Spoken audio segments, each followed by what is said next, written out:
మున్నేరు వరదల్లో సర్వం కోల్పోయిన బాధితులను బీఆర్ఎస్ పార్టీ అన్ని విధాలుగా ఆదుకుంటుందని ఎంపీ వద్దిరాజు రవిచంద్ర అన్నారు. ఇప్పటికీ తమ పార్టీ ప్రజాప్రతినిధులందరూ కూడా 1 నెల జీతం ఇచ్చామని గుర్తు చేశారు. వరదల్లో నష్టపోయిన వారికి ఎంత చేసినా తక్కువే అని ఎంపీ అన్నారు.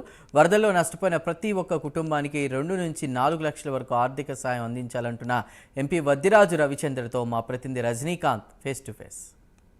వరదలు ఖమ్మం పట్టణంతో పాటు ఖమ్మం నియోజకవర్గం, మదిరా నియోజకవర్గం, పాలేరు నియోజకవర్గంలో కూడా కన్నీటి గాథలను మిగిల్చని చెప్పొచ్చు. కట్టుబట్టలతో ప్రజలంతా నిరాశ్రయాలయ్యారు. దాదాపు వేలాది కుటుంబాలు రోడ్డున పడ్డ పరిస్థితి. ఇప్పటికీ దీనికి సంబంధించి కూడా రేవంత్ రెడ్డి కూడా పర్యటన చేశారు. దాంతోపాటు బీఆర్ఎస్ పార్టీ ప్రజాప్రతినిధులు కూడా హరీష్ రావు నేతృత్వంలో అందరూ కలిసి ఖమ్మంలో పర్యటించారు. కుటుంబాలను ఆదుకోవాలన్నారు. కట్టుబట్టలతో మిగిలిన కుటుంబాలందరినీ కూడా దాదాపు ఒక్కొక్క కుటుంబానికి 1 నుంచి 2 లక్షల రూపాయలు కూడా అన్ని రకాల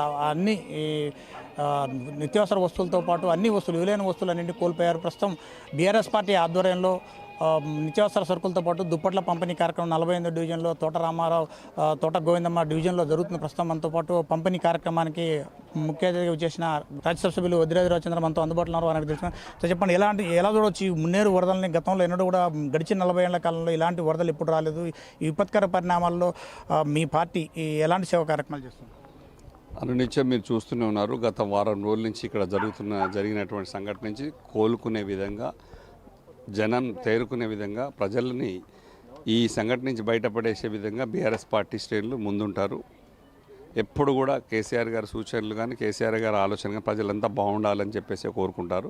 వారు పరితపించిపోతున్నారు. నిజంగా కూడా ఇక్కడ జరిగిన విధారకమైన చర్య నుంచి తొందరగా కోలుకోవాలని చెప్పేసి బీఆర్ఎస్ పార్టీ శ్రేణులు, మా కార్యకర్తలు, కార్పొరేటర్లు, మాజీ ఎమ్మెల్యేలు మేమందరం కూడా అప్రమత్తంగా ఉండి ఇక్కడ మనోధైర్యాన్ని నింపి వాళ్ళందరినీ కూడా మళ్ళీ నిత్య జీవనంలోకి రావాలని చెప్పేసి మనస్ఫూర్తిగా అందరికీ కష్టపడి చేయాలనే ఉద్దేశంతో అందరినీ అప్రమత్తం చేస్తూ వాళ్ళకి కావాల్సిన సరుకులు, నిత్యావసర వస్తువులు, కొన్ని దుప్పట్లు, కిట్లు, హరీష్ రావు గారు కూడా పంపించినటువంటి సామాగ్రిని అన్నీ కూడా ప్రజలకు పంచడం జరిగింది.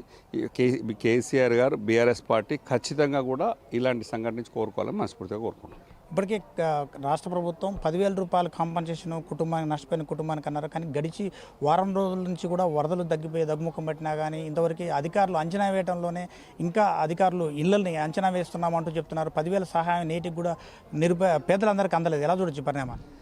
ఇంకా అందలేదు, డబ్బు మాత్రం ఇంతవరకు అందలేదు, అది చూస్తూనే ఉన్నాము. కాకపోతే ఆ 10,000 రూపాయల సహాయం అనేది కాకుండా నేను డిమాండ్ చేస్తున్నాను.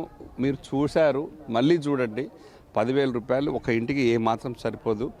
అన్నీ కోల్పోయాయి, ఒంటి మీద ఉన్న బట్టలు తప్ప. మీరు ఒక్కసారి హృదయపూర్వకంగా మనస్ఫూర్తిగా ఆలోచించండి, మనసుతో ఆలోచించండి. ప్రతి ఇంటికి ఒక 2 లక్షల రూపాయలు చొప్పున ఇస్తే కానీ ఇల్లు ఈ ప్రజలు కోలుకోలేని పరిస్థితిలో ఉన్నారని చెప్పేసి మనస్ఫూర్తిగా మరొకసారి డిమాండ్ చేస్తున్నాం. ఊరలో చూడవచ్చు, ఖమ్మం పట్టణంలో మున్నేరు మిగిల్చిన గాథలు అంతా ఇంత కాదు. ఏ కుటుంబాన్ని కదిలించినా కానీ కన్నీటి గాథలు అని ఒక్కొక్క కుటుంబం దాదాపు లక్షలాది రూపాయల ఆస్తి నష్టంతో కూడుకున్నది. ఇప్పటికే బీఆర్ఎస్ పార్టీ ప్రజాప్రతినిధులు కూడా 1 నెల జీతం వితరణగా ఇచ్చారు. ఆ నేతృత్వంలో BRS party MLA Harish Rao, మాజీ మంత్రి హరీష్ రావు కూడా తన సిద్దిపేట నుంచి కూడా దాదాపు నిత్యావసర సరుకులను కూడా పంపించాడు. వద్దిరాజు రవిచంద్ర తన ట్రస్ట్ పేరుతో కూడా పంపించాడు. తర్వాత తోట రామారావు సంబంధించిన వాళ్ళ కుటుంబం కూడా, వాళ్ళ కుటుంబంలో డాక్టర్ లక్ష్మణ్ కూడా, ఆయన కూడా 5 నెలల శాలరీని వితరణగా ఇచ్చి తన డివిజన్లోని ప్రజలంతా నిరాశ వాళ్ళందరికీ దుప్పట్టతో పాటు స్కూల్ పిల్లలకు బ్యాగులు, నోట్బుక్లు, పెన్సిల్స్, పెన్నులు అన్నీ కూడా సొంతంగా వితరణ చేస్తున్నాడు. ఇలా చేయడం నాకు కొంత సంతోషంగా ఉన్నప్పటికీ కొంత బాధాకరమైన విషయం, బాధాకరంగానే ఉంది. ఈ ప్రాంతం మొత్తం మునిగిపోవడం కూడా చాలా విషాదాన్ని మిగిలిస్తుంది. ప్రభుత్వం కూడా ఇంకా నిరాశైన కుటుంబాలను కూడా పూర్తిగా ఆదుకోవాలని వారంతా కూడా ఆశాభావం వ్యక్తం చేస్తున్నారు. ఇక మంజులాంత తాజాపరిచి శంకర్తో రజనీకాంత్, 48 డివిజన్ ప్రాంతం.